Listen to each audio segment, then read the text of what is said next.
Welcome along. Let's talk about the Premier League, because if you spent your afternoon or evening, wherever you are, depending, probably afternoon if you're in America, isn't it? If you spent it watching Rebecca Lowe, Timmy Howard, Robbie Earle, we're happy to have you with you. Kate Abdo, have you with us. Oh, Jamie. Wow. Wow. Anybody in America knows. I'm taking what I'm saying is, so... They do Premier League football in the States. I know, so that's CBS's rival.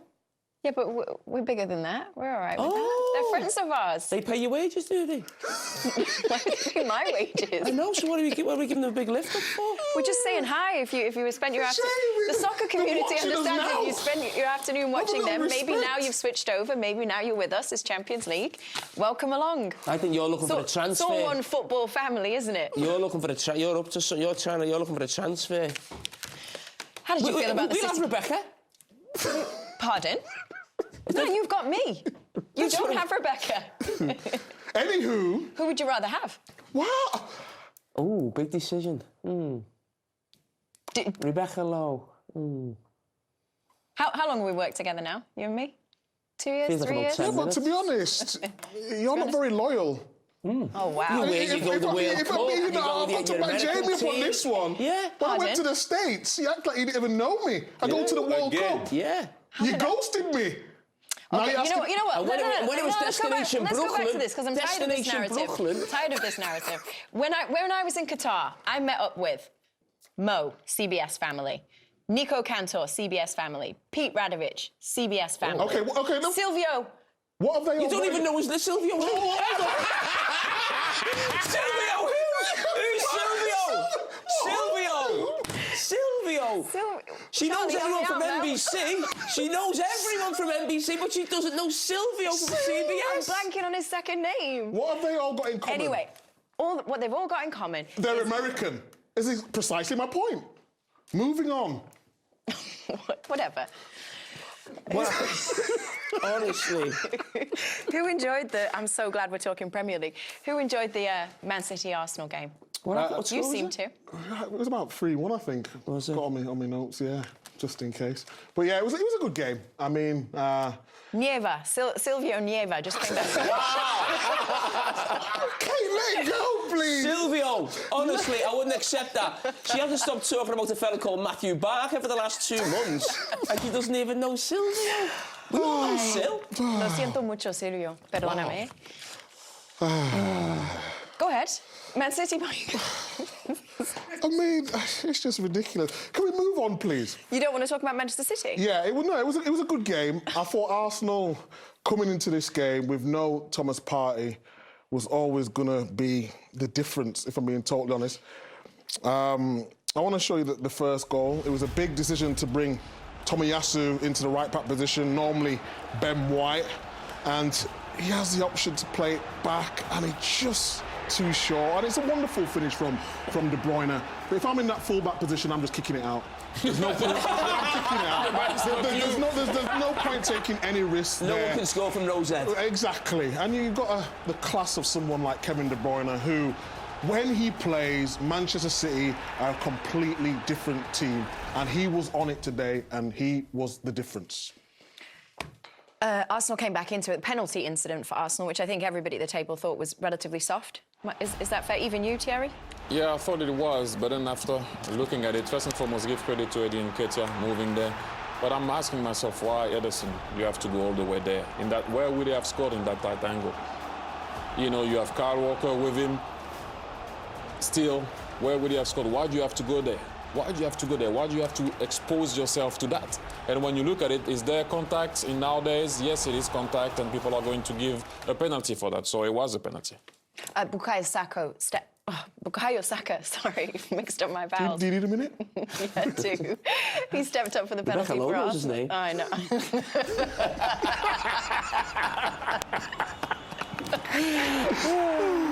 Go ahead, Jamie. Saka scores, makes it 1-1. Very cool under pressure. Arsenal not had too many penalties this season, and when they got it back to 1-1, I did think we'd see a sort of better performance from Arsenal second half, and we never got that. So then City then banged in a couple. Jack Grealish, first of all, to make it 2-1, Mike. Yeah, and I was delighted for Grealish, because coming with $100 million or $130 million, as we read in America, it takes a little deflection there that helps him out. But he's took a lot of stick coming into this team, and he's got a good run of games under his belt now. He's feeling the confidence, and he took this goal well. He's been performing well, so fair play to him. It means a lot to him, and he deserves it. Can we go back to that goal? It's just we'll do the third one, which thank you again, Alan. You have to thank this man, Kevin De Bruyne, every single time. But can we go back to the second one, because Gabriel does something that it's crazy for me. No, it is crazy. I'll tell you why. Because he got bailed out first and foremost on the penalty before that. But you lose the ball, right? You lose the ball. It happens. Why are you trying to chase it? Stay in your position. You lost it. Stay in your position. Don't try. Now look at him chasing it all the way.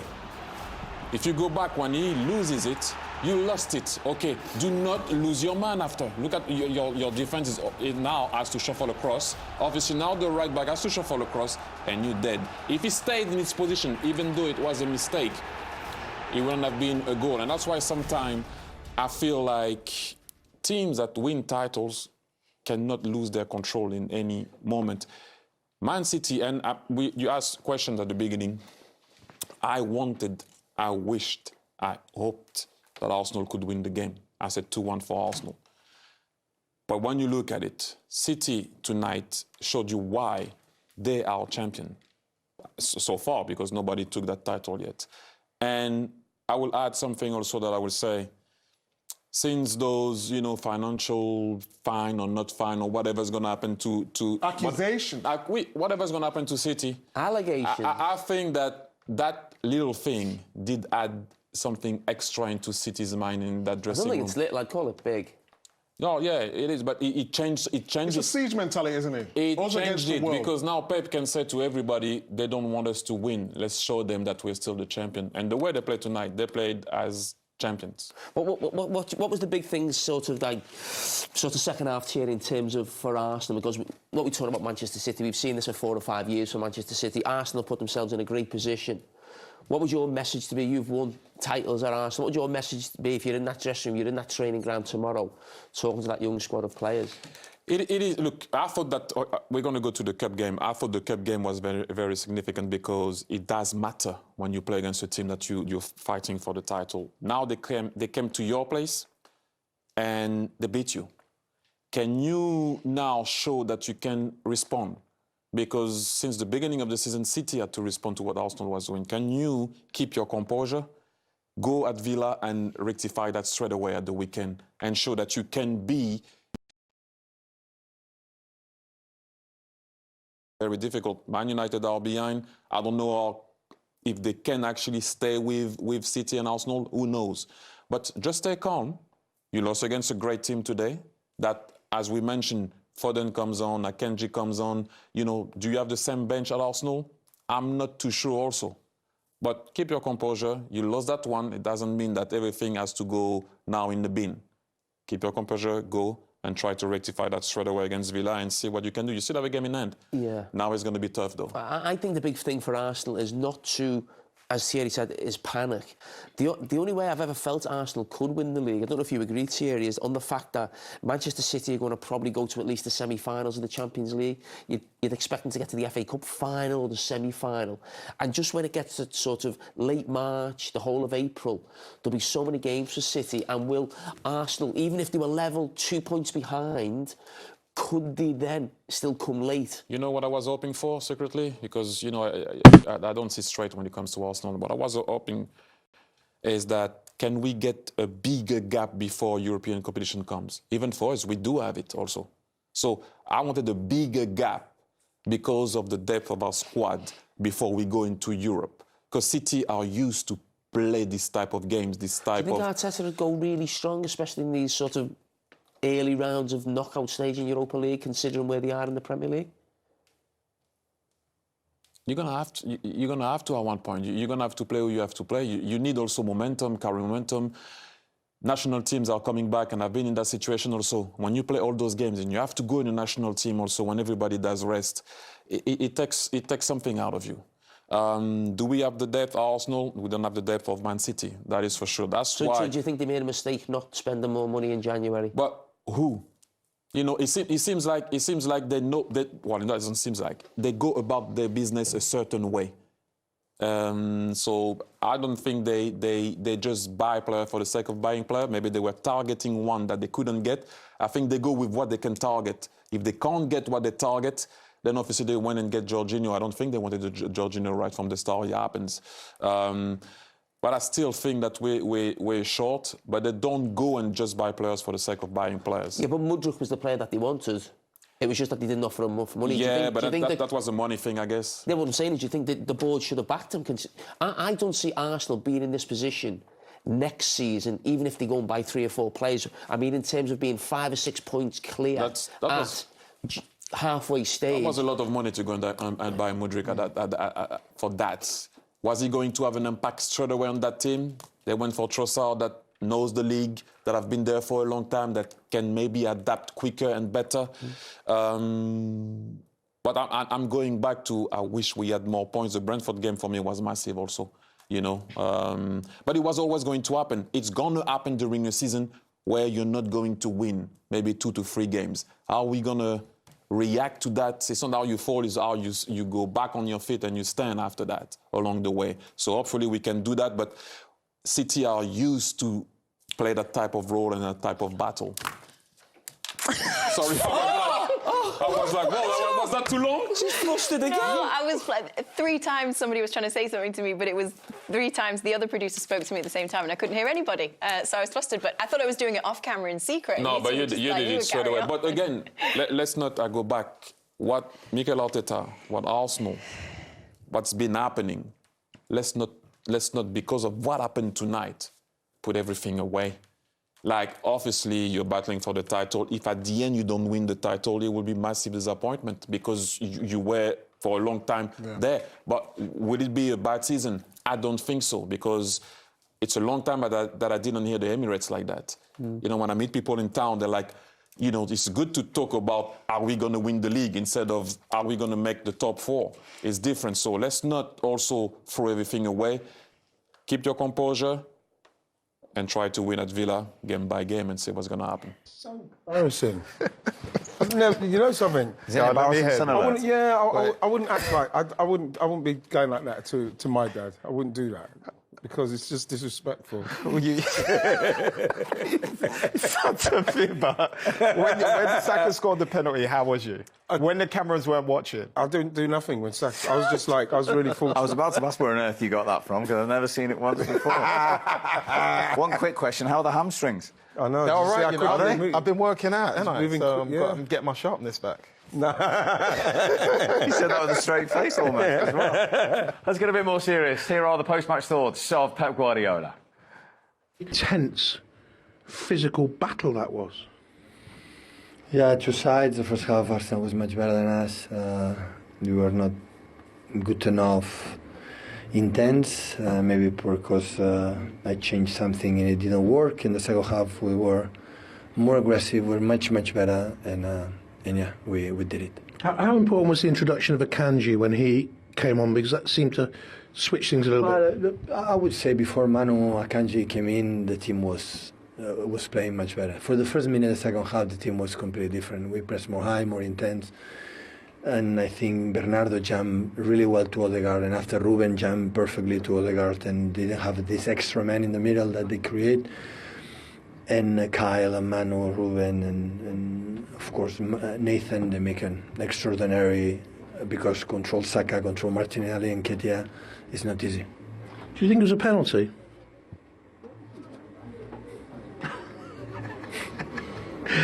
I was doing the commentary. I didn't understand why it was given at the start. I've seen the replay and everything. You can see, you can see why it was given, but I'm not too sure it was. No, I don't know.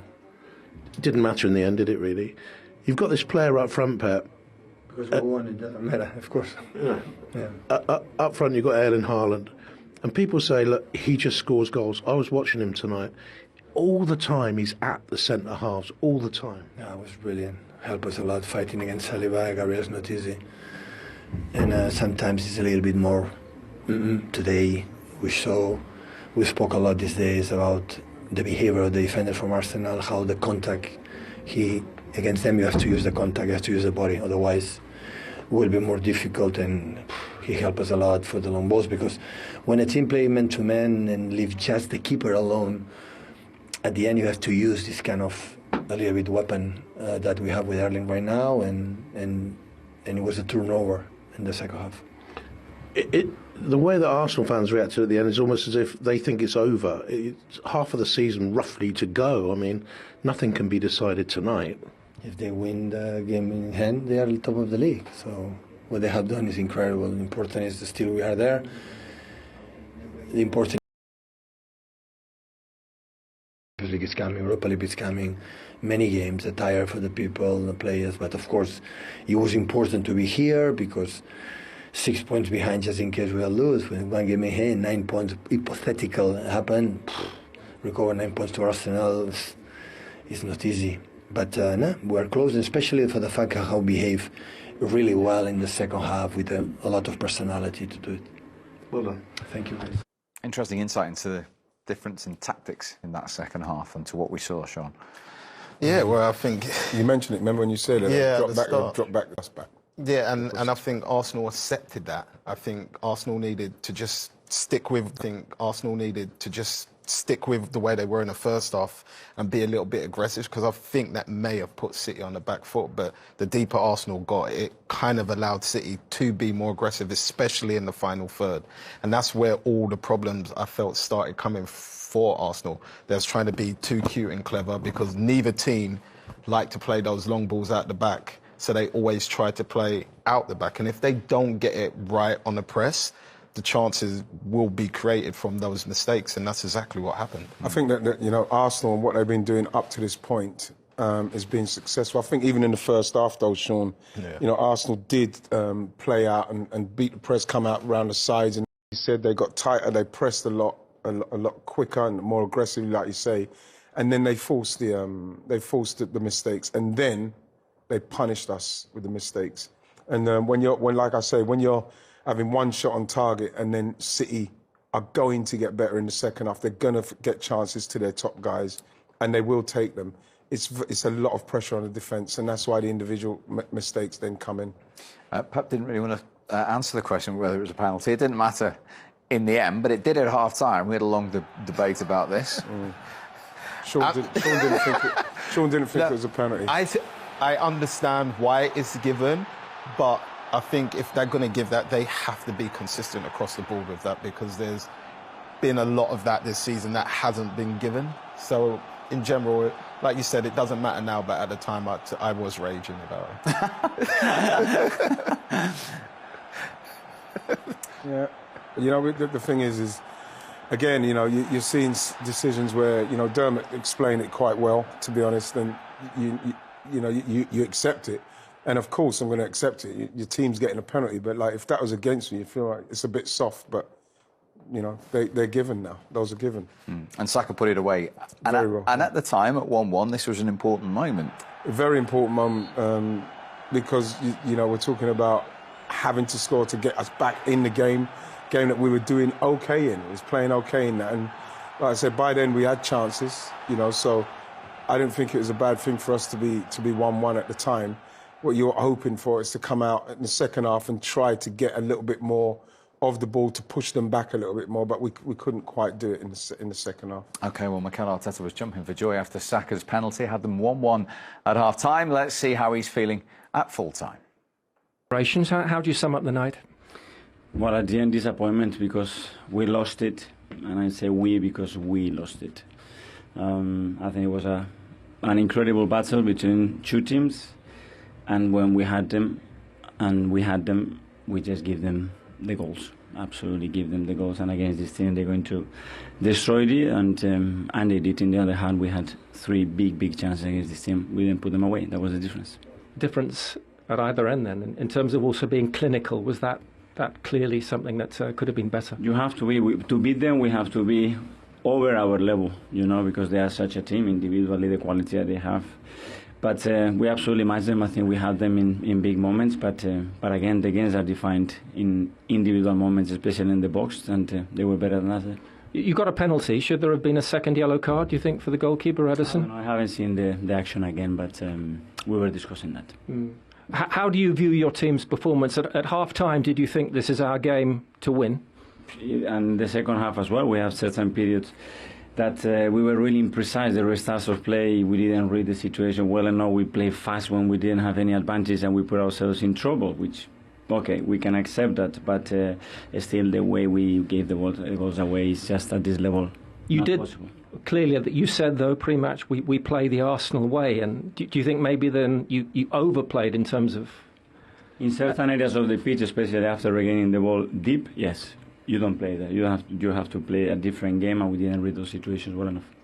What did you make of Manchester City in the second half? Was there an element of their experience in terms of being champions, in terms of being down this road before? I don't know, I didn't see any difference there. I saw, that they were man-to-man, they went a little bit higher up on the field, but we get out of the press as well in many situations, good, but we didn't really understood when to play and which kind of ball to play in certain areas, and we got punished.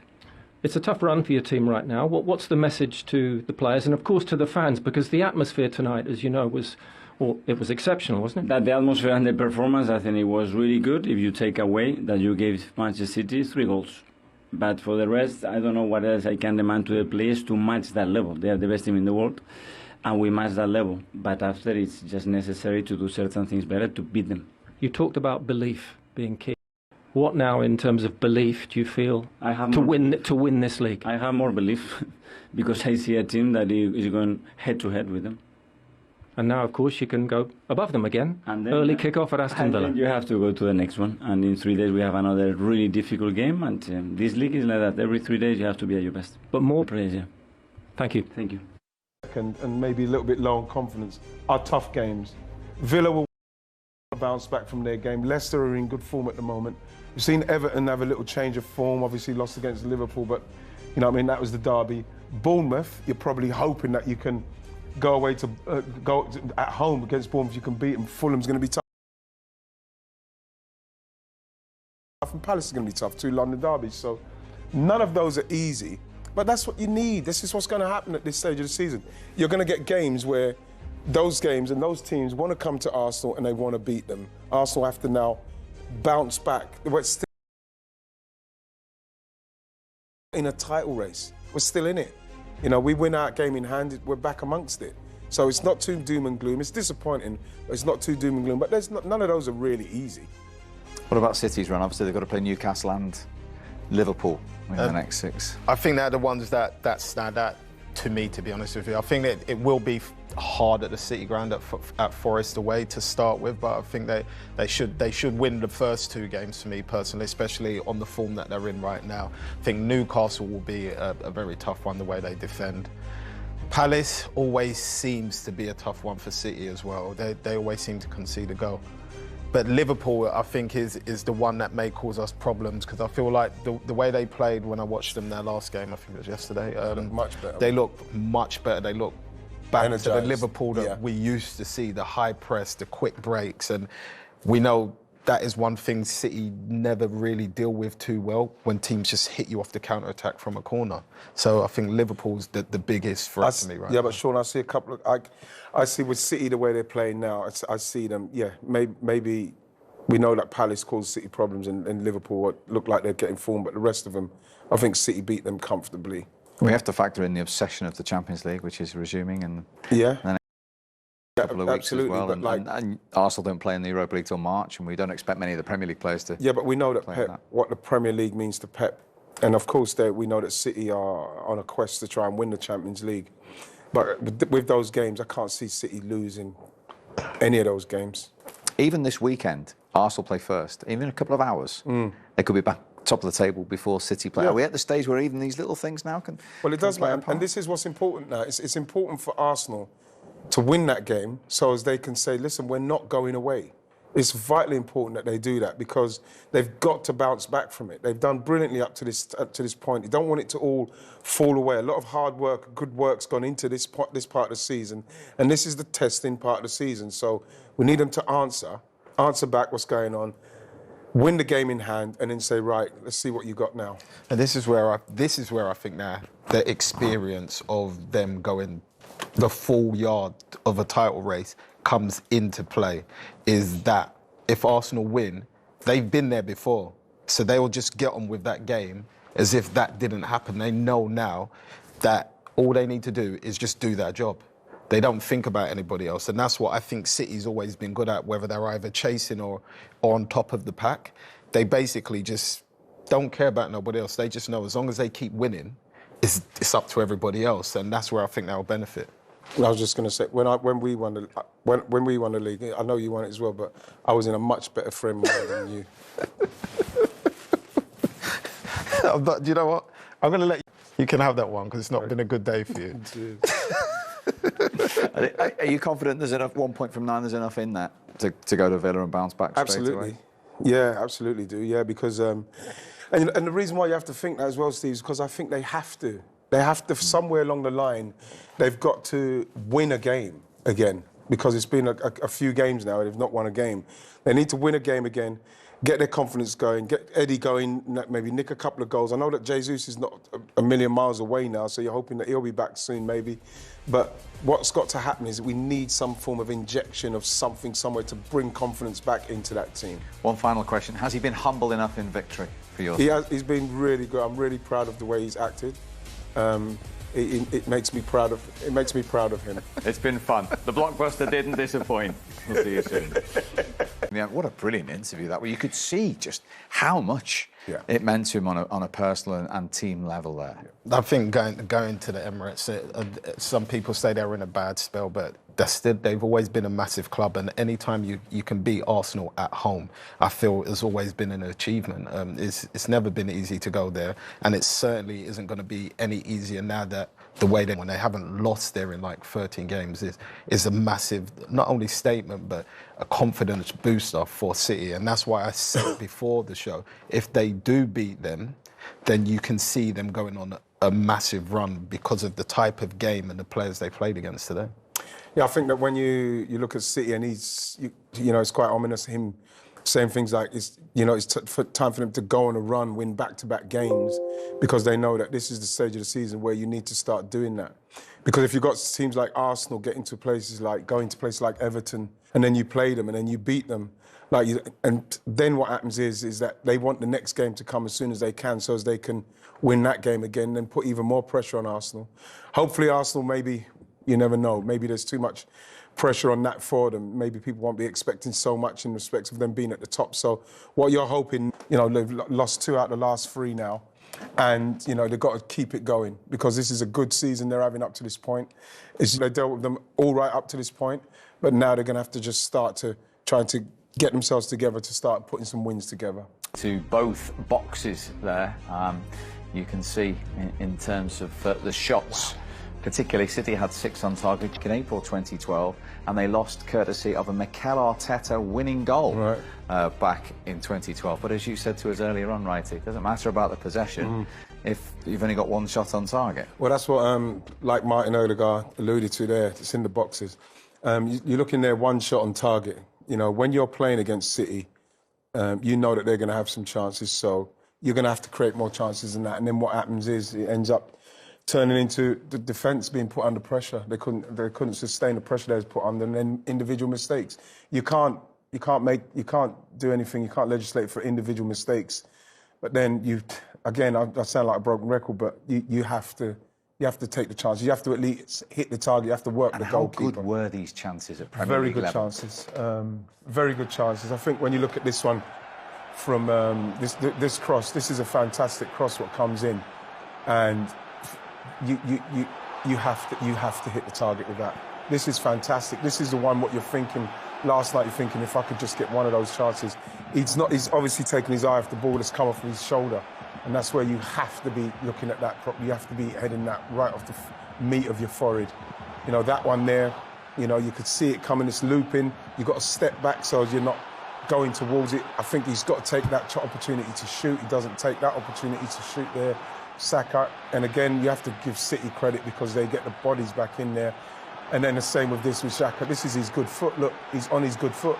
You've got to take the shot. We saw him score that goal against Man United from further out of the box, and so we're not taking the opportunities to shoot. That is another magnificent chance. So, I think there's one as well what came across to Eddie where he just couldn't quite get in front of the defender. He made a run, and on another night, like Martin Odegaard said there, you know, you can't really blame one person in particular, but it does come down to, on another day, he would have had a hat-trick, you know, Eddie Nketiah. So you're hoping that it doesn't demoralise him too much and he gets himself ready, because Villa's next and we need goals.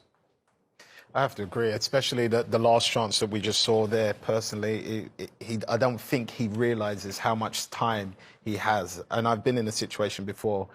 I'm not a natural striker, so what he's done is something that I would have done personally. But I feel like close your eyes and header it? Yeah, possibly. How many times did I tell you to keep your eyes open when you're headering the ball? That's why I wasn't a striker. Okay.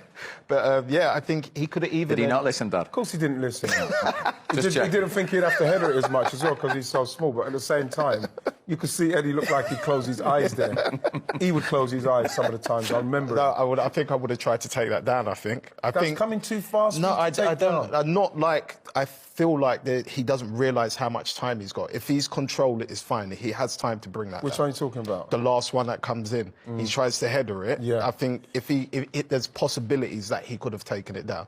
I'm not saying he should, but if he's not comfortable enough to go with the header first time, Sean, he's 6 yards out as a striker. You can't take that down.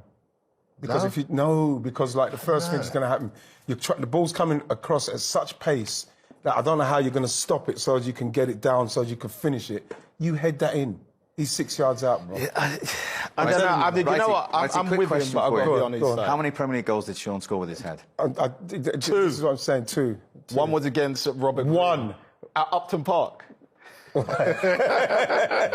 And he brought you up at this time of night, not to argue. It was a great header. Yeah, what a brilliant interview that. Where you could see just how much it meant to him on a personal and team level there. I think going to the Emirates, some people say they're in a bad spell, but they've always been a massive club, and any time you can beat Arsenal at home, I feel has always been an achievement. It's never been easy to go there, and it certainly isn't going to be any easier now that the way when they haven't lost there in like 13 games is a massive, not only statement, but a confidence booster for City. And that's why I said before the show, if they do beat them, then you can see them going on a massive run because of the type of game and the players they played against today. Yeah, I think that when you look at City and it's quite ominous, him saying things like, it's time for them to go on a run, win back-to-back games, because they know that this is the stage of the season where you need to start doing that. Because if you've got teams like Arsenal going to places like Everton, and then you play them and then you beat them, and then what happens is that they want the next game to come as soon as they can, so as they can win that game again, then put even more pressure on Arsenal. Hopefully Arsenal, maybe, you never know, maybe there's too much pressure on that for them. Maybe people won't be expecting so much in respect of them being at the top. So what you're hoping, they've lost 2 out of the last 3 now, and they've got to keep it going, because this is a good season they're having up to this point. They dealt with them all right up to this point, but now they're going to have to just start to try to get themselves together to start putting some wins together. To both boxes there, you can see in terms of the shots. Particularly, City had 6 on target in April 2012, and they lost courtesy of a Mikel Arteta winning goal back in 2012. But as you said to us earlier on, Wright, it doesn't matter about the possession if you've only got 1 shot on target. Well, that's what, like Martin Odegaard alluded to there, it's in the boxes. You look in there, 1 shot on target. When you're playing against City, you know that they're going to have some chances, so you're going to have to create more chances than that. And then what happens is it ends up turning into the defence being put under pressure. They couldn't sustain the pressure they was put under, and then individual mistakes. You can't do anything. You can't legislate for individual mistakes. But then I sound like a broken record, but you have to take the chance. You have to at least hit the target. You have to work the goalkeeper. How good were these chances at Premier League level? Very good chances. I think when you look at this one from this cross, this is a fantastic cross. What comes in, and you have to hit the target with that. This is fantastic. This is the one what you're thinking. Last night you're thinking, if I could just get one of those chances. He's obviously taken his eye off the ball that's come off his shoulder, and that's where you have to be looking at that. You have to be heading that right off the meat of your forehead. That one there, you could see it coming. It's looping. You've got to step back so as you're not going towards it. I think he's got to take that opportunity to shoot. He doesn't take that opportunity to shoot there. Saka, and again, you have to give City credit because they get the bodies back in there. And then the same with this with Saka. This is his good foot. Look, he's on his good foot. You've got to take the shot. We saw him score that goal against Man United from further out of the box, and so we're not taking the opportunities to shoot. That is another magnificent chance. So, you know, I think there's one as well what came across to Eddie where he just couldn't quite get in front of the defender. He made a run, and on another night, like Martin Ødegaard said there, you know, you can't really blame one person in particular, but it does come down to, on another day, he would have had a hat-trick, you know, Eddie Nketiah. So you're hoping that it doesn't demoralise him too much and he gets himself ready, because Villa's next and we need goals. I have to agree, especially the last chance that we just saw there. Personally, I don't think he realises how much time he has. And I've been in a situation before. I'm not a natural striker, so what he's done is something that I would have done personally. But I feel like close your eyes and header it? Yeah, possibly. How many times did I tell you to keep your eyes open when you're headering the ball? That's why I wasn't a striker. Okay. Right? But yeah, I think he could have even... Did he not listen, Dad? Of course he didn't listen. he Just checking. didn't think he'd have to header it as much as well because he's so small. But at the same time, you could see Eddie look like he closed his eyes there. He would close his eyes some of the times. I remember. No, I think I would have tried to take that down. I think. That's coming too fast. No, I don't. Down. I'm not like. I feel like that he doesn't realise how much time he's got. If he's controlled it, it's fine. He has time to bring that. Which down. one are you talking about? The last one that comes in. He tries to header it. Yeah. I think if there's possibilities that he could have taken it down. I'm not saying he should, but if he's not comfortable enough to go with the header first time, Sean, he's 6 yards out as a striker. You can't take that down. Because because like the first thing that's going to happen, the ball's coming across at such pace that I don't know how you're going to stop it so as you can get it down, so as you can finish it. You head that in. He's 6 yards out, bro. I don't know. I mean, you know what? I'm with him, but I've got to be on his side. How many Premier League goals did Sean score with his head? This is what I'm saying, two. One was against Robert. One. At Upton Park. and he brought you up at this time of night not to argue. It was a great header. You're going off subject. Header. Don't argue with your parents at this Don't time argue. of night. He's arguing. Why are you two bullying me? I'm not bullying you. No, I have to be the neutral tonight. Sorry to interrupt. We're going back to the Emirates. Belvers, help me out here. Bakary Sagna. You've only come to us to try and diffuse that family row, haven't you? Absolutely. Bakary, how much fun was that out here tonight? And Martin Ødegaard talked about the atmosphere. You played in some wonderful occasions here, but this crowd, this stadium, it's had a bit of stick for its atmosphere in the past as well. How good was it tonight? Well, we can clearly see there is a full connection between the fans and the players, and I think the players realize the support they get from the fans, and it's really important, especially in difficult moments. And tonight was a difficult moment. I believe there is some positive, but as Martin Ødegaard said, games are playing on details. Defensively, I believe Arsenal took too many risks, trying to play out from the back, being under pressure, and they got punished when they face this type of players with such quality and clinical in front of the goal. They put themselves into trouble, and this is probably what happened. You have to think as a defender when you're a defender. It's nice to play out from the back, but you have priorities, and tonight they were punished. The manager has always backed his players, encouraged them to play out from the back, but they'll be kicking themselves in there about the first and second goals, will they? Of course. Look, they nearly got punished when Zinchenko lost the ball in the box. That was a warning, and unfortunately they tried to play. They have a quality, they have the confidence, but sometimes you need to try and play in a channel when you're under pressure, and especially when you have Nketiah who can run, makes the run and put City into trouble.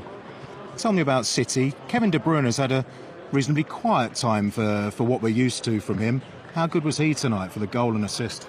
Well, it's good for him to be back on a score sheet. I think it was quite a long time since he scored, and we know the quality he is, and you know how much is important for the squad. You know how much he can be decisive, and he scored and he made an assist. So it's nice to see him back at his good level, not his best level because we've seen better from him, but it's already nice to see the impact he's having on City game. We had a chat at half-time. You weren't convinced it was a penalty for Saka to score here? No, you know, it's quite difficult. I'm against the VAR for a few reasons, but I still believe we should have a player behind the VAR because there is a motion, and being on the pitch, we have the chance to be able to feel everything, and seeing the replay in slow motions change I think the outcome of the action. So To me, it was not a penalty. You see the keeper trying to stop, and Eddie come and connect to him. But fortunately for Arsenal, they managed to score and come back to 1-1. Let me ask you another thing that it's so obvious being here in the stadium. Your old mate Mikel Arteta, he never stops on the touchline, does he? He nearly tackled Jack Grealish. He did tackle Kevin De Bruyne. Does he... Bakary, thanks for your company here this evening. Steve, I can tell you he was a very cool, calm and collected right-back. Not quite so cool and calm when he sat there watching. He's jumping up and down. Not quite as much as Mikel Arteta, but still.